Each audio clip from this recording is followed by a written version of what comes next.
All right, man, it's gonna be real quick. I'm not even gonna be on that long because some other people going live, and right now I'm just, had my time. Really, it's the only time I can just do this quick one. I'm actually gonna be back on this afternoon, but basically gonna get right into it. Being house poor. Put the link in the description so you can go check it out. This was interesting. There were some other videos I wanted to put up, but this one kind of proved the point. You know, a lot of people live above their means. A lot of people technically buy things they can't afford. And the reason I put the apartment middle class is, tipping the line. The crazy part about it is a lot of times people go and get properties, buy houses, and you're mad at the loan officer because the loan officer tell you what you qualify for, but you, in one hand, don't believe it or don't want to hear it, so you come up with your own thing or your own theory. So it's technically not their fault if you purchase the home that's above your means, because everybody wants a nice house. Don't get it twisted. Everybody really wants a nice house, but at the same time, can you afford that nice house? That's the biggest issue that a lot of people are facing right now about buying houses. Can you truly afford those nice houses? Oh,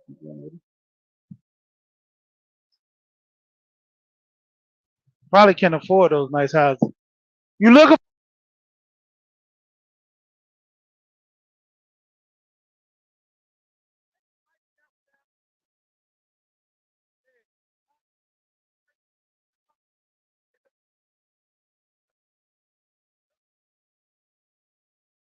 Sorry about that. I'm trying to help a trucker. Yeah, what's going on, boss lady? Not gonna be here too long. Like I said, just really trying to get in here, talk a little bit because I know Miss T going live, and I don't like jumping in too many people's spots like that. I have my set time at 7:45, but running a little late this morning. But like I said, when it come down to it, a lot of times we have these issues about you know us trying to get these extravagant houses. Um, Believe it or not, I talked to a lady from the IRS when I used to, work with them, and the lady told me pretty much that she tries to buy houses according to one salary. So if her husband ever lose his job, that they'll be fine, or she ever lose her job, they'll be fine. And the main thing was not to be house poor. And a lot of people don't know what house poor is until you actually can't pay your mortgage. A lot of people don't know what house poor is when you have to choose to pay your mortgage or buy you some food or go grocery shopping. Because let's be honest, a lot of people overspend. Jessica in the building, what's going on? A lot of people overspend. So, you have fault to when you overspend. It comes a point where you can't afford things. You know, and like I said, with being house poor, you limit yourself to doing things. And, a lot of times you might want to go on trips. You can't go on trips. Yeah, that's the point. A lot of people get these big houses. And believe it or not, all the amenities, they really do add up. You know, Getting the marble countertops, court, granite, whatever you want, countertops come at a cost. You know, Getting the two-car garage and detach or a pool, all that stuff is extra. And so everybody want the glitz and the glam, you know, but in the end, you're paying for it. And if you can't afford it, or you have some kind of life expectancy thing to where, you know, you get laid off on your job, you have to do a career change, you're downgrading, all that stuff adds up, you know. And a lot of people forget that, they say that today's price ain't yesterday's price. And that's the thing, just because you're paying $1,000 now, the whole trope is you buy a house, you don't really go up on your rent.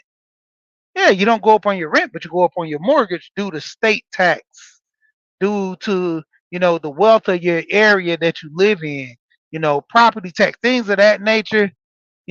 your property value goes up, so you're gonna pay more money. That's the thing.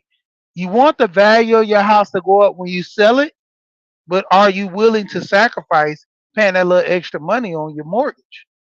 So there's pros and cons to everything. A lot of people just got to pick and choose what are their pros and their cons that they want to use for, you know. And even with getting an apartment, that's why I put apartment in there. A lot of times, people want to go get the lavish apartments.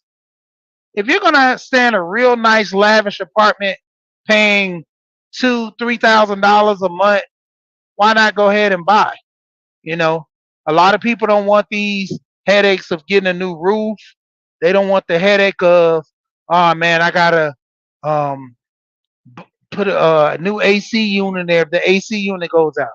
They have something called um, home warranty, and a lot of people don't take advantage of that to the point where if something happens, your warranty steps in. I have home warranty. I always talk about this. Within the first 3 years of me owning my home, the one I moved to in Decatur, that one I had an issue with. My roof had to be replaced. The warranty paid for it. I had an issue with my AC unit going out in the wintertime. Oh, what was it?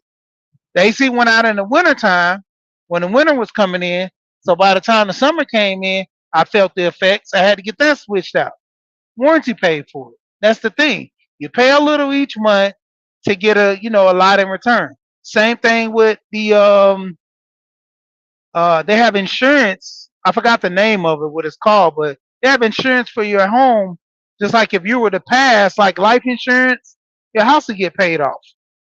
A lot of people don't take a lot of this stuff because they don't know, and buying a home, not knowing that, you know, and that video spoke on a lot because this lady was a broker.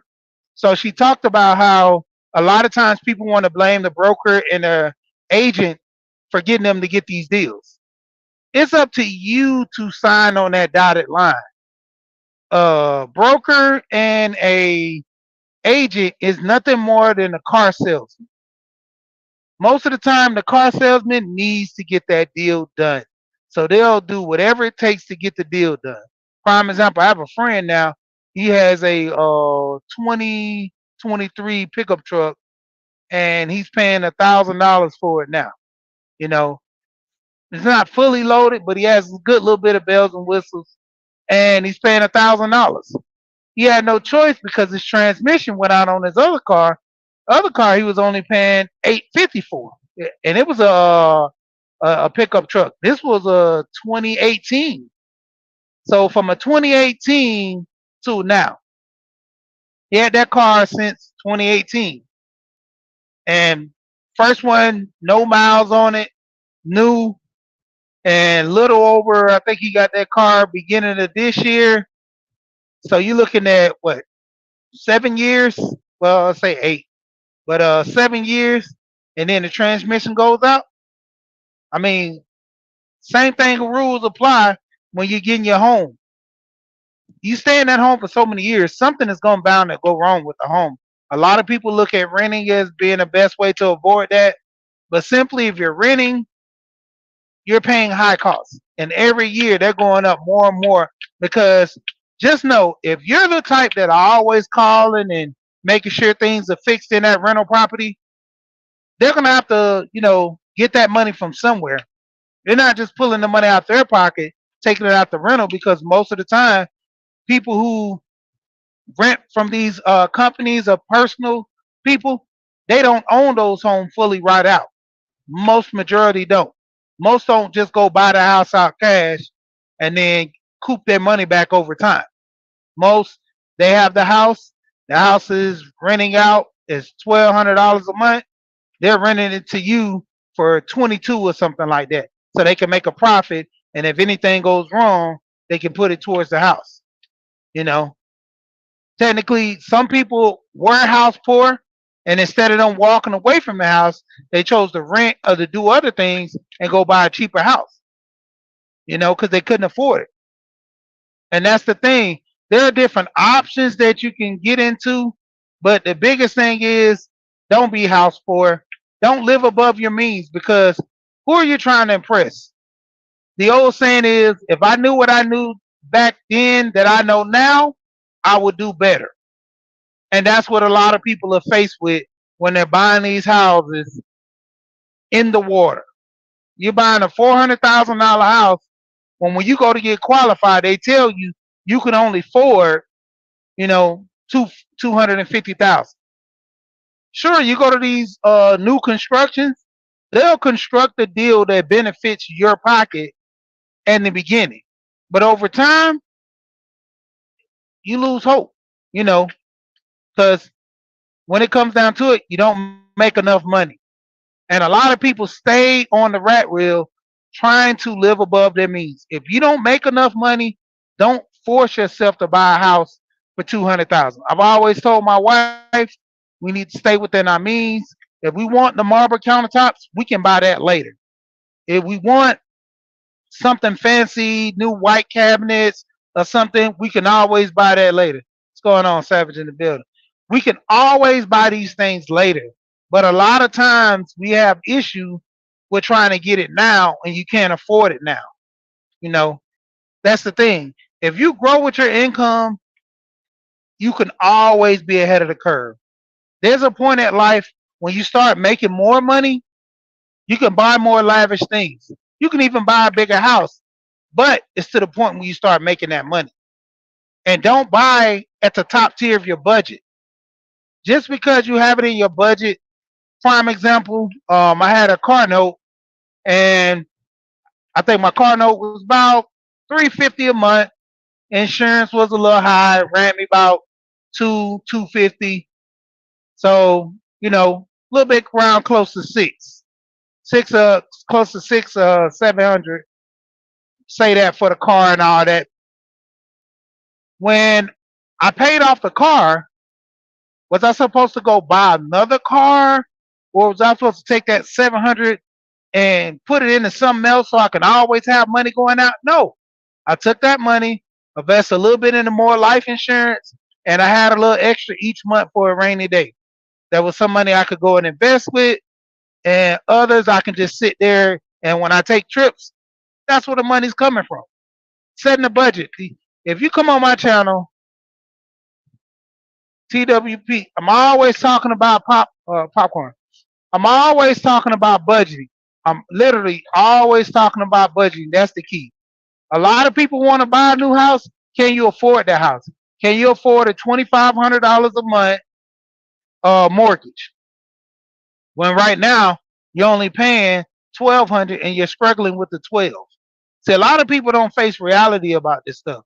If I'm literally struggling to pay $1,200 a month for rent, how can I pay $2,500 a month for a nice house?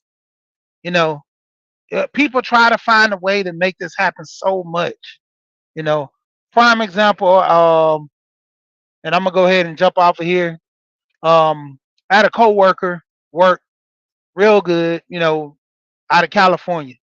Him and his brother had a house. Him and his brother worked together. You know, I was like, you and your brother real cool. Y'all tight. He's like, man, we're the bestest friends. We always been around each other. He loved my kids. My wife loved him, all this and that. I'm like, man, you don't see yourself, getting into a bad situation when you and your brother falling out? He said, nah, I don't think so. Never. And see, that's a good thing for most because you got to understand when you're dealing like that, you're having issue with family going back and forth, fighting. That poses a big issue to the point where this guy, him and his brother went in, got a house, $4,500 a month for the mortgage. And I'm like, man, out in California, but he don't stay in one of the major cities. So, that's why he took advantage of that. I think he said his house ran about close to 600, around the 600,000 range, but it had a basement that they refinished. It was a construction loan, so it was like a two.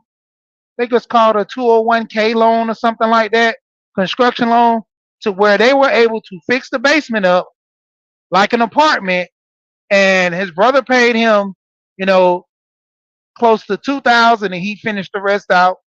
And Good plan. But what happens if your brother moves? You're on the hook for all that. A lot of people don't think about stuff like that. You know, if he was able to just pay that mortgage on his own and then let his brother stay there and get that extra money, cool. But if he can't afford that and he's dependent on his brother say, "Well, I want to start my own family." He's going to be house poor, and that's what typically happens with most people. So right now, I'm about to go ahead and jump off of here. Shout out to everybody that came through. Thanks for listening in. Hit that like button. Most of the people already subscribed to the channel, and we're gonna just continue talking about building your wealth, building yourself, you know, and being positive. With that being said, building. Once again, you know what I always say: we here and we gone. Peace.